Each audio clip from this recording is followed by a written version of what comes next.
আসসালামু আলাইকুম। প্রিয় দর্শক, অন্য মঞ্চে আলোচনায় আপনাদের সকলকে আমন্ত্রণ। যে শেখ হাসিনা কেন একটি প্রেস কনফারেন্সে বক্তব্য দিলেন, এই এক প্রেস কনফারেন্সেই তাদের যে ক্ষোভ উগরে দিচ্ছেন সেটি এখন মূল আলোচনার শীর্ষে। কেন তারা এত ক্ষুব্ধ, কেন সংক্ষুব্ধ, কেন শেখ হাসিনার এক প্রেস কনফারেন্সেই কথা শুনবো, বিশ্লেষণ শুনবো এবং এর কারণ খোঁজার চেষ্টা করব। সঙ্গে আছেন বাংলাদেশের সাবেক একজন মন্ত্রী, যিনি বাংলাদেশ আওয়ামী লীগের সাবেক আইন বিষয়ক সম্পাদক, সেই সঙ্গে তিনি দীর্ঘদিন সাংবাদিকতাও করেছেন। আছেন ব্যারিস্টার রেজাউল করিম। আমি আপনাকে শ্রদ্ধা কৃতজ্ঞতা জানাচ্ছি আমাকে সময় দেওয়ার জন্য। আশা করি শুনছেন আমাকে। জি, আমি আপনাকে শুনতে পাচ্ছি, আপনাকেও ধন্যবাদ। জি, আমি আপনার কাছ থেকে শুনতে চাই, আপনি এই আওয়ামী লীগ সরকারের মন্ত্রী ছিলেন, গণমাধ্যমেও কাজ করেছেন, গণমাধ্যমের সঙ্গে বিভিন্নভাবে আপনার সম্পৃক্ততাও আছে। কেন এই একটি প্রেস কনফারেন্স হলো যেটি বাংলাদেশে কভার করতে দেওয়া হলো না, বাংলাদেশে ব্ল্যাক আউট করে রাখা হলো, ভারতের দিল্লিতে আন্তর্জাতিক পর্যায়ের সব বড় বড় গণমাধ্যম কর্মীদের উপস্থিতিতে সংবাদ সম্মেলন, সেটিতে বিএনপি সরকার এত ক্ষুব্ধ কেন? আপনি আপনার মতো করেই শুরু করুন প্লিজ। ধন্যবাদ আপনাকে আবারও এবং আপনার দর্শক শ্রোতাদেরকে। শেখ হাসিনাকে 2024-এর জুলাই আগস্টে মেটিকুলাস ডিজাইনে সন্ত্রাসের মাধ্যমে, বিদেশের বিশাল বিনিয়োগের মাধ্যমে স্বাধীনতার পরাজিত শত্রু এবং প্রতিক্রিয়াশীল শত্রুরা একত্রিত হয়ে ক্ষমতার থেকে উচ্ছেদ করার পরে ভেবেছিল শেখ হাসিনাকে উচ্ছেদ করা হয়ে গেছে, সব কাজ শেষ হয়ে গেছে। একইভাবে তারা কিন্তু 1975 সনের 15 আগস্ট বঙ্গবন্ধুকে সপরিবারে হত্যার পরে তারা ভেবেছিল সব কাজ সম্পন্ন করছে। 71-এ তাদের যে পরাজয়, সেই পরাজয়ের প্রতিশোধ তারা নিতে পেরেছে। বঙ্গবন্ধু কন্যা দেশে ফিরে আসার পর দেখা গেল যে তারা মনে করছিল সেটা সঠিক না। তিনি আবার মুক্তিযুদ্ধের চেতনার বাংলাদেশকে প্রতিষ্ঠিত করলেন। তিনি যখন যুদ্ধাপরাধীদের বিচার করলেন, বঙ্গবন্ধুর খুনিদের দাম্ভিকতা চূর্ণ করলেন, পড়ে যাওয়া বাংলাদেশকে উন্নয়নের রোল মডেলে পরিণত করলেন, মানুষের যে সাংবিধানিক রাইট, অন্ন, বস্ত্র, বাসস্থান, চিকিৎসা, শিক্ষা, এটা নিশ্চিত করলেন।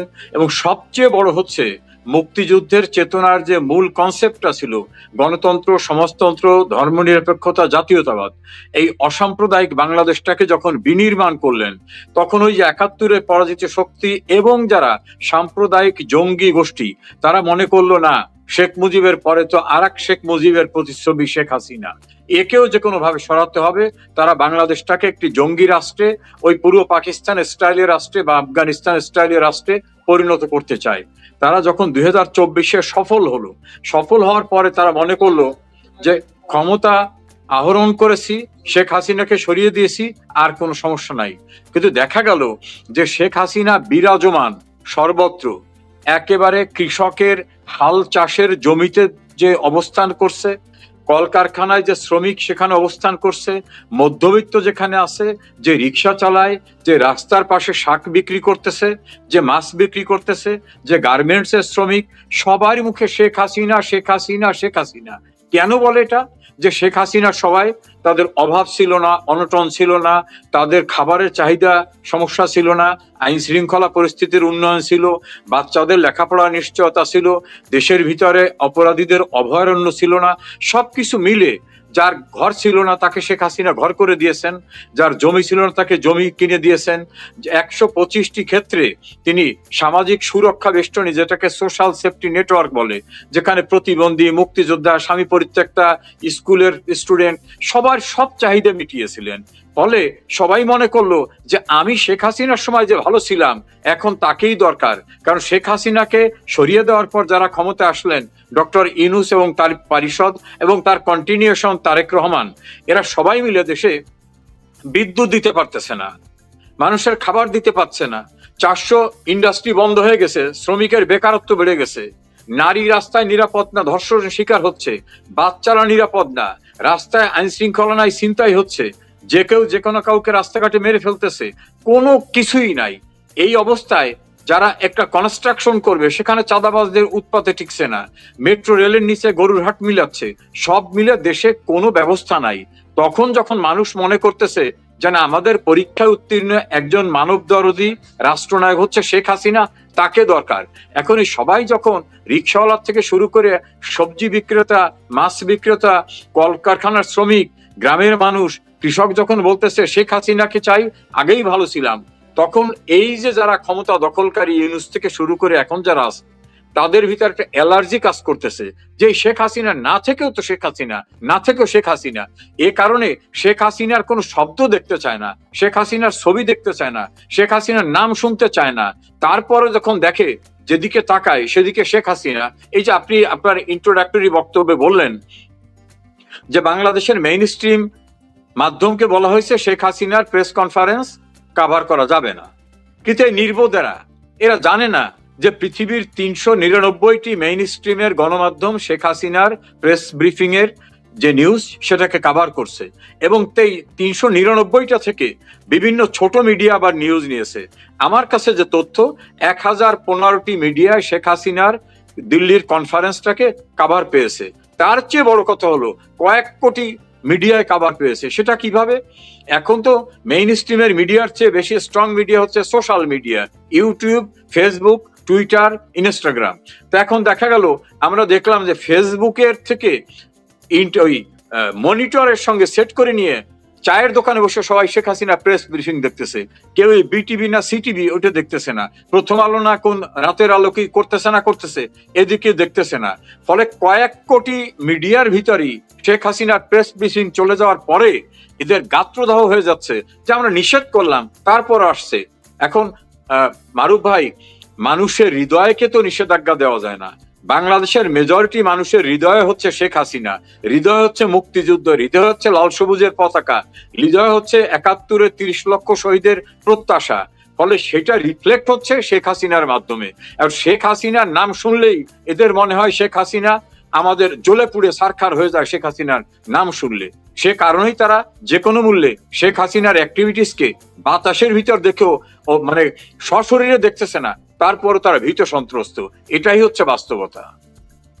জি, আপনি মাঝখানে কথার মধ্যে ২-৩টে শব্দ বললেন, সেই জায়গায় আমি একটু বলতে চাই, প্রশ্নটা এইভাবে করতে চাই যে শুধুমাত্র স্বাধীনতা বিরোধী মানে ৭১-এর মহান মুক্তিযুদ্ধ বিরোধী শক্তি কিংবা জঙ্গিবাদে যারা বিশ্বাসী সেই গোষ্ঠীটাই তো শেখ হাসিনার প্রতি বিদ্বেষপূর্ণ আচরণ করছে না, কিংবা ভারতকে তাদের বিরোধী শক্তি মনে করছে না। আমরা তো দেখলাম যে যারা মুক্তিযুদ্ধের কথা আগেও বলেছেন, এখনো বলেন, তারাও ওই একই সুরে সেই জঙ্গিদের সঙ্গে সেই স্বাধীনতা বিরোধীদের সুরে সুর মিলিয়ে কথা বলছেন, কিন্তু আবার তারা মুক্তিযুদ্ধকেও এক ধরনের ওন করেন। এইটা কেন? এইটার ব্যাখ্যা কি?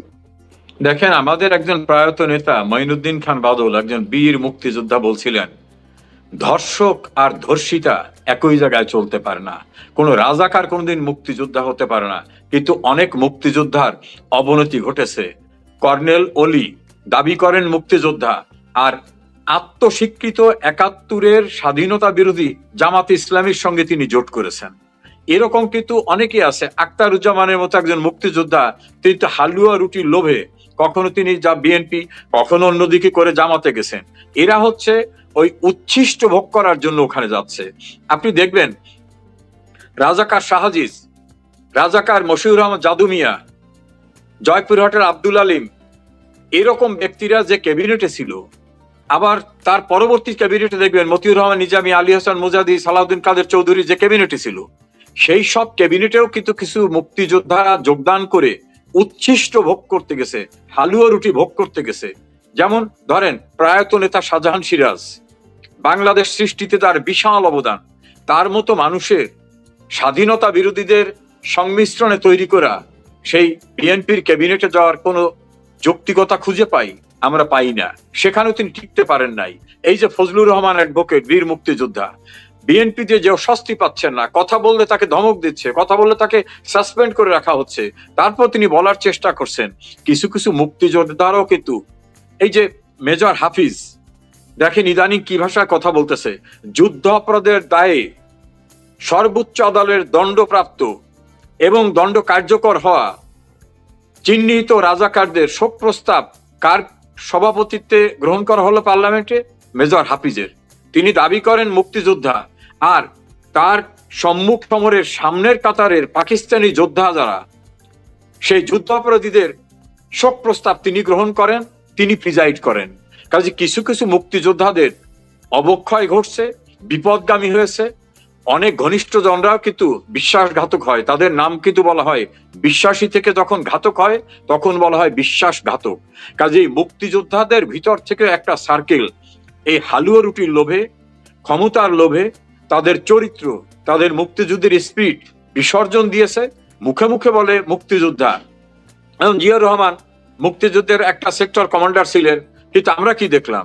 মুক্তিযুদ্ধের যারা শত্রু তাদের নিয়ে তিনি ক্যাবিনেট করেছেন। মুক্তিযুদ্ধের যে প্রিন্সিপাল, যে রাষ্ট্রীয় নীতিমালা, সেইটাকে বিসর্জন দিয়ে তিনি স্বাধীনতা বিরোধীদের নিয়ে দল গঠন করেছেন। এবং তার সময় রাষ্ট্রপতি থেকে শুরু করে প্রধানমন্ত্রী স্বাধীনতা বিরোধীরা, চিহ্নিত স্বাধীনতা বিরোধীদেরকে নিয়েছেন। ফলে মুক্তিযোদ্ধা হলে অনন্তকাল তিনি মুক্তিযোদ্ধা থাকেন না। ক্ষমতার লোভে, উচ্ছিষ্ট ভোগের লোভে এবং নিজের চরিত্র বিসর্জন দিয়ে, তার মুক্তিযুদ্ধের চেতনা বিসর্জন দিয়ে, অনেকে কিন্তু, একটা মেয়ে কিন্তু ভার্জিন থাকে, একটা সময় কিন্তু যদি পতিতা হয় তখন আর তাকে ভার্জিন বলা হয় না। এই জন্য মুক্তিযোদ্ধাদের যারা যারা বিপদগামী হবে তাদেরকে আর মুক্তিযোদ্ধা বলে সম্মানিত করার মতো কোনো অবস্থান নাই। এটা আমার বিশ্লেষণ। আপনি দীর্ঘদিন আইন পেশায় ছিলেন, আছেন। আপনি বাংলাদেশ সুপ্রিম কোর্ট আইনজীবী সমিতির সাধারণ সম্পাদক ছিলেন।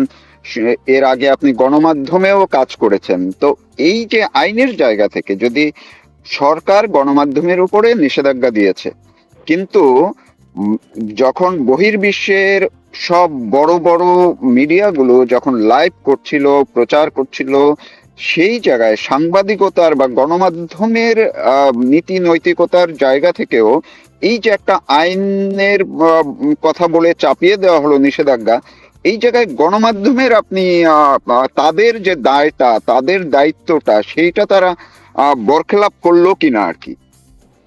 দেখুন, গণমাধ্যম হচ্ছে রাষ্ট্রের বা সমাজ ব্যবস্থার, তাদেরকে বলা হয় চতুর্থ স্তম্ভ। যখন রাষ্ট্র ব্যবস্থা, সরকারি ব্যবস্থা, সমাজ ব্যবস্থা যখন দুমড়ে মুষড়ে পড়ে, অন্যায় অবিচারে, নৈতিকতা, মূল্যবোধ থেকে সরে যায়, তখন সেখানে একটি পার্লামেন্ট দাঁড়িয়ে যায়, সেখানে একটি প্রতিবাদ দাঁড়িয়ে যায়, সেখানে প্রতিচ্ছবি দাঁড়িয়ে যায়, যেটাকে আমরা বলি গণমাধ্যম। বাংলাদেশের সেই গণমাধ্যম কিন্তু তার স্বকীয়তা ধরে রাখতে পারেনি।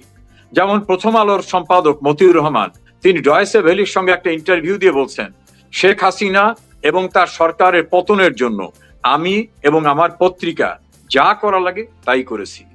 এত নগ্ন হয়ে গেছেন তিনি। আমার সঙ্গে তার অত্যন্ত ভালো সম্পর্ক, আমি প্রথম আলোর সঙ্গে ওয়েল কানেক্টেড ছিলাম, আপনার সম্পৃক্ততা রয়েছে। আমি কল্পনা করতে পারি না পৃথিবীর অনেক দেশের গণমাধ্যম কোনো দলকে সাপোর্ট দেয়, টেকনিক্যালি দেয়, অন্যভাবে দেয়, কিন্তু প্রত্যক্ষভাবে তিনি নিজে বলতেছেন শেখ হাসিনা সরকারকে পতনের জন্য আমি ভূমিকা রাখছি, আমার মাধ্যমও ভূমিকা রাখছে। তারা কিন্তু একইভাবে একসময় তারেক জিয়াকে রাজনীতির থেকে সরে যেতে হবে, খালেদা জিয়াকে সরে যেতে হবে, অন 11-এর ফর্মুলা সবকিছুতে ছিল। ফলে বাংলাদেশের গণমাধ্যম কিন্তু সম্পূর্ণরূপে কোনো কোনো জায়গায় নিজেরা সেন্সর দেওয়া, কোনো কোনো সময় রাষ্ট্রীয় সেন্সরে দেওয়া। যেমন ধরেন সর্বজন স্বীকৃত বঙ্গবন্ধু স্বাধীনতার স্থপতি, দেখবেন বিজয় দিবস, স্বাধীনতা দিবসে বঙ্গবন্ধু শব্দটাও ব্যবহার করতে পারবে না, শেখ মুজিব নামটাও ব্যবহার করতে পারবে না। এই হচ্ছে বাংলাদেশের গণমাধ্যম। এবং যারা এটা জারি করতেছে তারা যেমন অনৈতিক কাজ করতেছে, সাংবিধানিক যে অধিকার, গণমাধ্যমের জন্য মুক্ত এক্সারসাইজের সাংবিধানিক রাইট, সেটা তো তারা লঙ্ঘন করছে। আবার গণমাধ্যমে যারা জড়িত আছেন, গণমাধ্যমের যারা প্রকাশক, সম্পাদক, সাংবাদিক, যারা এর সঙ্গে কনসার্ন, যারা, তারাও গণমাধ্যমের যে মূল প্রিন্সিপালটা, গণমাধ্যমের যে সৃষ্টি হয়েছে আজ থেকে প্রায় 200 বছর পূর্বে কিন্তু প্রেস আসছে, সেই 200 বছরে বিন্যাস হতে হতে বিবর্তনের মধ্য থেকে গণমাধ্যম একটা প্ল্যাটফর্মে পরিণত হয়েছে। সেই প্ল্যাটফর্মটা বাংলাদেশের অবশিষ্ট নাই। এখন তাদের পত্রিকা মানুষ পড়ে না, এখন মানুষ ফেসবুক দেখে, ইউটিউবের নিউজ দেখে, অন্য বিদেশের নিউজ দেখে। বাংলাদেশের গণমাধ্যম সম্পর্কে জানে যেখানে সরকারের সাপ্লাই দেওয়া বিষয়বস্তু প্রকাশিত হবে, এর বাইরে আর কিছুই না। সরকার যা বলবে ওর বাইরে কিছু না। এবং ওই পত্রিকা যে প্রিন্সিপালে বিশ্বাস করে, সেই গাঁজাখড়ি অথবা মেয়াদ উত্তীর্ণ জিনিস খাওয়া, এই জাতীয় নিউজ তারা পরিবেশন করবে। ফলে বাংলাদেশের গণমাধ্যমের সঙ্গে জড়িত বিশাল অংশটা, আমি বলবো বিশাল অংশটাই সম্পূর্ণরূপে চরম অবক্ষয়ের ভিতরে চলে গেছেন। তাদের কাছে নীতি নৈতিকতা, মূল্যবোধ বা ওই যে সৎ সাংবাদিকতা, বস্তুনিষ্ঠ সাংবাদিকতা, এগুলো তাদের ডিকশনারি থেকে তারা মুছিয়ে দিয়েছেন।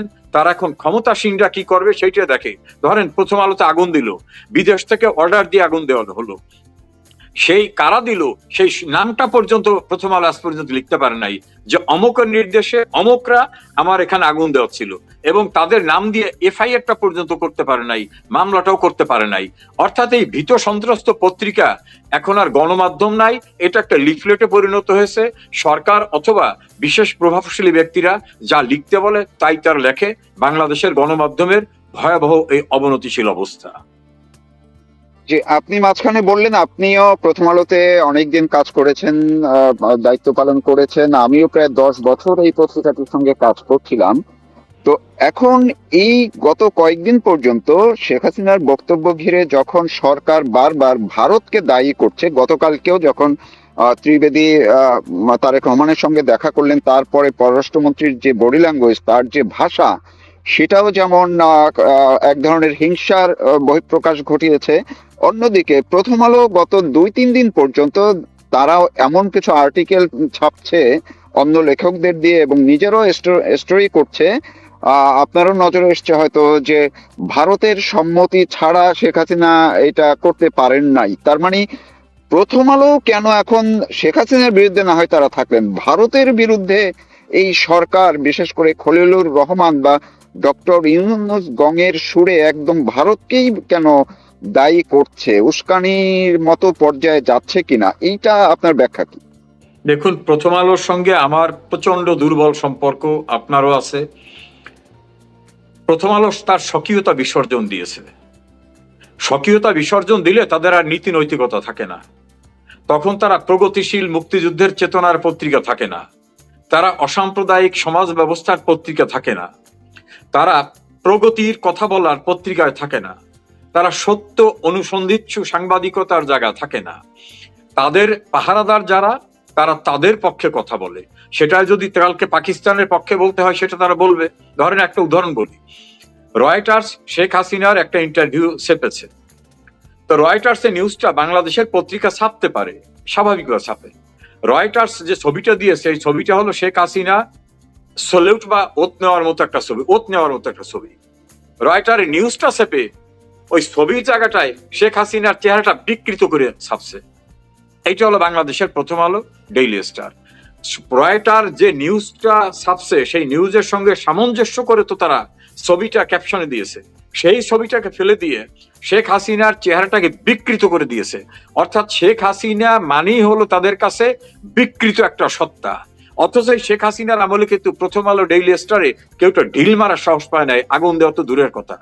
প্রথম আলোর কোনো সাংবাদিকতা কোনোভাবে বাধাগ্রস্ত হয়নি। যদি কোনো স্পেসিফিক ক্রিমিনাল মামলা হয়েছে, কোনো সাংবাদিককে জেলে হয়নি। এমনকি প্রথম আলো সম্পাদক, ডেইলি স্টারের সম্পাদকের বিরুদ্ধে ব্যক্তিগতভাবে যে অনেকে মামলা করছে, সেই মামলায় তাদের একদিনের জন্য কারাগারে যেতে হয়নি, এবং রাষ্ট্রীয় কোনো প্রেসারের ভিতরে তারা কখনো পড়েনি। এখন প্রথম আলো যেহেতু স্বকীয়তা বিসর্জন দিয়েছে, এই জন্য ভারত হোক অন্য কোথাও হোক তাদের আর নিজস্ব নাই।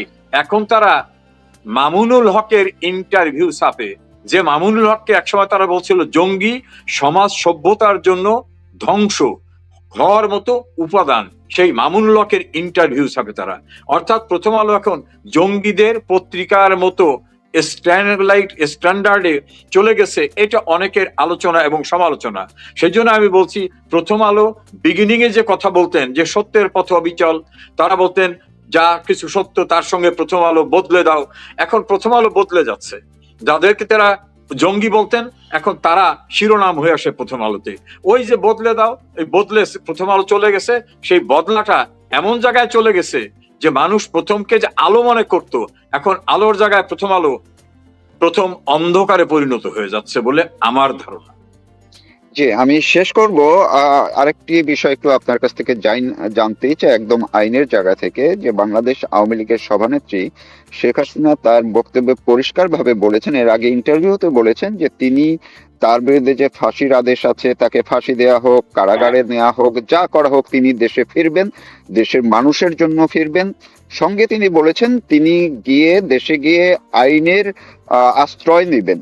কিন্তু এই যে আদালত তাকে ফাঁসির আদেশ দিয়েছে, সেই আদালতের আসলে তিনি কতটা আইনের সঠিক বিচারের আশা করতে পারেন, বা আপনার পর্যবেক্ষণ কি আইনের মানুষ হিসেবে আপনি কিভাবে, এই প্রশ্নটা অনেকের মধ্যে আছে যে এই আইন, এই আদালত এই সরকারের সময়ে যদি থাকে, তাহলে শেখ হাসিনা বা আপনাদের যাদের বিরুদ্ধে শাস্তি দেওয়া হয়েছে অনেকেরই, তারা সুবিচার কতটা আশা করতে পারেন, এই ব্যাখ্যাটা কি হবে? দেখুন, আমি দুটো উদাহরণ দিয়ে বলি। বঙ্গবন্ধুকে পাকিস্তানের কারাগারে মৃত্যুদণ্ডাদেশ দেওয়া হয়েছিল। তারপর মৃত্যুদণ্ডাদেশ এনে তাকে পড়ে শোনানো হয়েছিল যে আপনার মৃত্যুদণ্ড হয়ে গেছে। এরপর একটা কবর দেখানো হলো খোঁড়া নতুন, যে এইখানে আপনাকে ফাঁসির রায় কার্যকর করার পরে এইখানে আপনাকে সমাহিত করা হবে। তো আপনার কিছু চান কিনা? কারণ ফাঁসির রায় কার্যকর করার আগে ফাঁসির দণ্ডপ্রাপ্তদের শেষ ইচ্ছা জানতে চায়। তা বঙ্গবন্ধু নাকি বলছিলেন যে আমার একটা চাওয়া আছে। তা পাকিস্তানিরা ভাবলো নিশ্চয়ই এবার বললো যে আমার মাফ করে দাও, আমি আর কোনো আন্দোলন সংগ্রাম করব না। তোরা তাকায় এসে বঙ্গবন্ধু বললেন আমার একটা চাওয়া হচ্ছে, আমার ফাঁসির রায় কার্যকর হলে আমার লাশটা আমার প্রিয় জন্মভূমি বাংলাদেশে পাঠাই দিও। তখন ওরা স্তম্ভিত হয়ে গেছে যে এই বেটার ফাঁসির রায় কার্যকর হবে, কবর দেখাচ্ছি, এখনো বলে আমার লাশ পাঠাই দাও। বঙ্গবন্ধুর ফাঁসির রায় ওরা কার্যকর করতে পারেনি, কিন্তু ফাঁসির আয়োজন যিনি করছিলেন জুলফিকার আলী ভুট্টো, তার ফাঁসির রায় কিন্তু পাকিস্তানে কার্যকর হয়েছে। দ্বিতীয় উদাহরণ, 1968 সালে পাকিস্তানকে বিচ্ছিন্ন করা রাষ্ট্রদ্রোহিতার অপরাধে শেখ মুজিব এবং তার সহযোগী কর্নেল শওকত সহ অন্যদের বিরুদ্ধে, সার্জেন্ট জহুরুল হকদের বিরুদ্ধে মামলা হলো। যে মামলাটাকে পরিচিতি নাম পেল আগরতলা ষড়যন্ত্র মামলা। সেই মামলায় 3 বিচারক বিশিষ্ট একটা প্যানেল হলো। একজন পাকিস্তানি, বাংলাদেশে 2 দালালও ছিলেন। কোর্ট বসানো হলো ঢাকা ক্যান্টনমেন্টের ভিতর, বাইরেও না। বঙ্গবন্ধু কিন্তু সিভিলিয়ান, তার কোর্ট বাইরে কোর্ট হতে পারতো, ক্যান্টনমেন্টের ভিতর কোর্ট বসালো। সেখানে দালালি করতে উকিল হিসাবে বাঙালিরা গেছিল, সাক্ষীও নেওয়া হলো কিছু। পরিস্থিতি এমন হয়ে গেল ওই বিচারকরা রাতে অন্ধকারে পালাই গেছে, আর কোর্টে আগুন দিয়ে বাঙালিরা পোড়াই ফেলছে। ফলে আগরতলা ষড়যন্ত্র মামলায় শেখ মুজিবকে সাজা দেবে কি, বিচারকরাই জীবন নিয়ে পালাই গেছে। 1/11 সময় শেখ হাসিনাকে সাজা দেওয়ার জন্য কোর্ট সাজানো হয়েছিল, আমি তার লয়ারদের একজন ছিলাম। বিচারক সাজা তো দেওয়া দূরের কথা, কিছুই করতে পারেনি। তো তৌফিক মারুফ, সিনারিওটা এমন হয়ে যাবে যে এই যে ট্রাইব্যুনালের জাজমেন্ট, ওই ট্রাইব্যুনালের যারা বিচারক, তাদের বিচারও তো হতে পারে। আপনার মনে থাকবে মহান মুক্তিযুদ্ধের একটা বিখ্যাত গান ছিল, বিচারপতি তোমারে বিচার করবে যারা, আজ জেগেছে সেই জনতা। বাংলাদেশ এখন ফুঁসে উঠছে, যারা এই যে বানোয়াট ট্রাইব্যুনাল তৈরি করছে, যে ট্রাইব্যুনালে বিচার হবে যুদ্ধ অপরাধীদের। যুদ্ধ কখন হয়েছে? 71 সালে। 71 সালে যুদ্ধ অপরাধীদের বিচারের আয়োজন করছে বঙ্গবন্ধু কন্যা সরকার। আয়োজকদের বিচার করতেছে যুদ্ধ অপরাধ ট্রাইব্যুনালে। ওই ট্রাইব্যুনালের সঙ্গে যারা জড়িত, বিচারক, সাক্ষী, অভিযোগকারী, ট্রাইব্যুনালের আইনজীবী, আমার বিশ্বাস একদিন তাদের বিচার হবে। কাজেই ওই ট্রাইব্যুনাল শেখ হাসিনাকে অথবা ট্রাইব্যুনালের অ্যাপিট অথরিটি কি বিচার দেবে কি না দেবে সেটা নিয়ে আমরা ভাবি না। পরিস্থিতি এমন হয়ে যাবে যে সব উড়িয়ে যাবে। আপনি দেখেন তারেক রহমানের যাবজ্জীবন কারাদণ্ড হয়েছিল 21 আগস্টের গ্রেনেড হামলার মামলায়। আপনি নিশ্চয়ই জানেন তারেক রহমান দেশে ফেরার পরে সে কি আপিল করছে? একদিনের জন্য কারাগারে গেছে। ধরেন যুদ্ধ অপরাধী আবুল কালাম আজাদ ওরফে বাচ্চু রাজাকারের মৃত্যুদণ্ড হয়েছিল, সে শেখ হাসিনাকে উচ্ছেদের পরে দেশে ফিরে আসছে, তার কি একদিনের জন্য কারাগারে যেতে হয়েছে? একদিনের জন্য না। এখন ধর্মমন্ত্রী শাহ মোফাজ্জল হোসেন কায়কোবাদের মৃত্যুদণ্ড হয়েছিল 21 আগস্টের মামলায়। তিনি কি একদিনের জন্য আপিল করেছেন? তিনি কি কারাগারে গেছেন? একদিনের জন্য যান নাই। তারেক রহমানের স্ত্রীর দুর্নীতি দায়ে কারাদণ্ড হয়েছিল, তিনি কি একদিনের জন্য কারাগারে গেছেন? যান নাই। সেই মামলার রায় তো খালাস হয়ে গেছে। যুদ্ধাপরাধী আজাহার তো সংসদেই চলে গেলেন। না, আজাহার তো ধরেন আপিল করছে, কিন্তু আমি যাদের কথা বললাম এদের তো কেউ আপিলও করে নাই। তারেক রহমান আপিল করে নাই, শাহ মোফাজ্জল হোসেন কায়কোবাল আপিল করে নাই, তো তারা তো এমনি খালাস হয়ে গেল। আজহার তো ধরেন একটা আপিল প্রক্রিয়ায়, আপিলে কিন্তু সে খালাস হয় নাই, আপিল বাতিল হয়েছিল, আপিল নামঞ্জুর হয়েছিল, তারপর রিভিউতে তিনি মুক্তি পেয়েছেন। সিনারিও চেঞ্জ হয়ে গেলে এই যে ট্রাইব্যুনালের জাজমেন্ট শেখ হাসিনার বিরুদ্ধে, অন্যান্যদের বিরুদ্ধে, আমাদের বিরুদ্ধে মামলা, এগুলো বাতাসে উড়িয়ে যাবে। কারণ এই মামলাগুলো সব মিথ্যা। যে বিচার করতেছে, ওই ট্রাইব্যুনাল করা হয়েছে মিথ্যাভাবে, মানে বেআইনি ভাবে, ট্রাইব্যুনালের বিচারকদের নিয়োগ দেওয়া হয়েছে বেআইনি ভাবে, সাক্ষীগুলো নেওয়া হয়েছে বেআইনি ভাবে, টোটাল প্রক্রিয়াটা বেআইনি। আইনে একটা কথা আছে, যার শুরুটা বেআইনি তার ধারাবাহিকতায় যা কিছু হবে সবকিছু বেআইনি। ধরেন একজন সাব রেজিস্ট্রার নিয়োগ করলেন আপনি বেআইনি ভাবে, তার যোগ্যতাই ছিল না, ওই সাব রেজিস্ট্রার যত দলিল রেজিস্ট্রি করবে ওগুলো বেআইনি হয়ে যাবে। কাজে শেখ হাসিনা কোনোভাবে আতঙ্কিত না, তিনি কোনো কিছু নিয়ে শঙ্কিত না। আমি তো তার সঙ্গে দেখা করে আসছি, ড্যাম কেয়ার, সেগুলো কোনো পাত্তাই দেন না, বলে সব মিথ্যাচার। এবং দেশের মানুষ জানে যে শেখ হাসিনা কি মানুষ খুন করছে, এগুলো যে মিথ্যাচার, এগুলো যে টিকবে না, এরকম পরিস্থিতি শেখ হাসিনা জীবনে অনেকবার মোকাবেলা করছেন। অলিখিত ভাবে তো তাকে হত্যা করার চেষ্টা করা হয়েছে না 2004 21 আগস্ট বিভিন্ন সময়। কাজে শেখ হাসিনা পরাভব মানেন না, তার ধমনীতে বঙ্গবন্ধুর রক্ত, যিনি ফাঁসির রায় শোনার পরও সারেন্ডার করেননি। কাজে এই শেখ হাসিনা বা তার সহযোগী যারা আছে, আমরা যারা আছি, আমরা একদম শঙ্কিত না। আমরা দেশে ফিরবো, তারপর মোকাবেলা করা হবে। যে বানোয়াট ক্যাঙ্গারু কোর্টের রায়, এটা থাকবে কি থাকবে না সেই ডিসিশন বাংলাদেশের কোটি কোটি মানুষ দেবে। ওই আগরতলা ষড়যন্ত্র মামলার বিচারকদের মতো পালিয়ে গিয়েও আত্মরক্ষা করতে পারবে না যারা এই ভুয়া জাজমেন্ট দিচ্ছে, ভুয়া বিচার করছে, বিচার প্রক্রিয়ার সঙ্গে প্রত্যক্ষ পরোক্ষভাবে যারা জড়িত, এর কারুই ক্ষমা হবে না। বঙ্গবন্ধু হত্যা মামলার বিচার কিন্তু আমরা করতে করতে 36 বছর পরে হয়েছে। তাদের দাম্ভিকতা চূর্ণ করে তাদের বিচার হয়েছে, লাশ কবরে গেছে, মাটির সঙ্গে মিশে গেছে। কাজে টুডে অর টুমরো এটা সুনার হতে পারে, লিটার হতে পারে, ওদেরই একদিন বিচার হবে ইনশাল্লাহ। জি, আমি শেষ করতাম, কিন্তু আপনার কথার মধ্যে দিয়ে আরেকটা প্রশ্ন, জাস্ট 1 মিনিট একটু, সেটা হচ্ছে যে তার মানে কি এই যে এতদিন তারা বিভিন্নভাবে বলছিল তাকে প্রত্যর্পণের জন্য, এখনো মাঝে মধ্যে বলে তাকে ফিরিয়ে আনার জন্য, কিন্তু তারা হয়তো ভাবে নাই যে শেখ হাসিনা সত্যি দেশে ফিরবেন। তো যখন তিনি আন্তর্জাতিক মিডিয়ায় জানান দিলেন, কনফার্ম করলেন যে তিনি ফিরবেনই সবাইকে নিয়ে, তো এই সরকার ক্ষুব্ধ হওয়ার কি অন্যতম একটা কারণ যে তারা এত কিছু করে এখন ঠেকাতে পারছে না, এইটাও কোনো কারণ কিনা আপনার কাছে কি মনে হয়? শেখ হাসিনা দেশে গেলে এই বালির বাঁধের মতো তাদের যে প্রচেষ্টা, এগুলো যে নিমিষে উড়ে যাবে এটা তা বুঝতে পারে। শেখ হাসিনার শক্তি যে বাংলাদেশের কোটি কোটি মানুষ এরা বুঝতে পারে। শেখ হাসিনার শক্তি যে শুধু আওয়ামী লীগ না, মুক্তিযুদ্ধের পক্ষে ধরেন nap, communist party, workers party, সাম্যবাদী দল, জাতীয় পার্টি সহ যারা মুক্তিযুদ্ধের চেতনাকে লালন করে, তারা বুঝতে পেরেছে যে শেখ হাসিনার অ্যাবসেন্সে মুক্তিযুদ্ধের স্পিরিট ধরে রাখা যায় না। এই জন্য সব মানুষ যখন ঐক্যবদ্ধ হয়ে গেছে এটা আরো বুঝতে পারছে। ফলে ওই ঠুনকো বালির বাঁধের মতো তাদের যে ব্যবস্থা, এই ব্যবস্থা যে টিকবে না। ধরেন আমি একটা কথা বলি, তারা প্রথম বললো শেখ হাসিনাকে নিয়েই আসবো, এবং শেখ হাসিনা যখন নিজে যাওয়ার কথা বলতেছেন তখন বলছে না, তারা আসতে দেওয়া হবে না। আবার বলতেছে যে না, শেখ হাসিনা শারীরিকভাবে অক্ষম, কথা বলতে পারে না, সে কথা বলে এআই দিয়ে। ভালো। এরপরে যখন শেখ হাসিনা তার কর্মীদের সঙ্গে কথা বলা শুরু করলেন বিভিন্ন ফোরামে, তখন বলে উনি এই কথা বললেন কেন, উনি ওই কথা বললেন। তখন আবার বলে হ্যাঁ শেখ হাসিনা কথা বলছে। আবার বলে যে না, শেখ হাসিনা ফিজিক্যালি এত ভেঙে গেছে যে তার মুখে আড়ষ্ট হয়ে গেছে, কথা বলতে পারে না। তিনি যখন ডিপ্লোম্যাটিক করেসপন্ডেন্টদের সঙ্গে কোশ্চেন নিলেন, জবাব দিচ্ছিলেন, তখন ওরা বলবে না এ তো অসুস্থ হয় না, এ তো ক্যান্সার হয় না, এ তো শারীরিকভাবে অক্ষম না। এরা শেখ হাসিনাকে এক অজানা আতঙ্কের ভিতর দেখতেছে। ওরা মনে করে যে শেখ হাসিনা হচ্ছে প্রতিবিম্ব। মুক্তিযুদ্ধের পক্ষে 12 কোটি মানুষের সেন্টার অফ নিউক্লিয়াস হচ্ছে শেখ হাসিনা। এই জন্য শেখ হাসিনার নাম শুনলে আটকে ওঠে। দেখেন না, আপনি তো বললেন খলিলের চেহারার ভিতর একটা বিপন্ন অবস্থা, খলিলের বসের চেহারার ভিতর একটা বিপন্ন অবস্থা। ওরা শেখ হাসিনা নামে আতঙ্ক না, ওরা শেখ হাসিনাকে মনে করে 30 লক্ষ শহীদের সিম্বল, ওরা মনে করে 2 লক্ষ সম্ভ্রম হারানো মা বোনের সিম্বল, ওরা মনে করে গণতন্ত্র, সমাজতন্ত্র, ধর্মনিরপেক্ষতা, জাতীয়তাবাদ, মানবাধিকার প্রতিষ্ঠা যারা জীবন দিছে তাদের স্পিরিটের সিম্বল মনে করে। ওরা মনে করে বাংলাদেশের লাল সবুজের পতাকা, আমার সোনার বাংলা আমি তোমায় ভালোবাসি, লাল আমাদের গ্রিন পাসপোর্ট, এটার সিম্বলের প্রতিবিম্বটা শেখ হাসিনাকে মনে করে।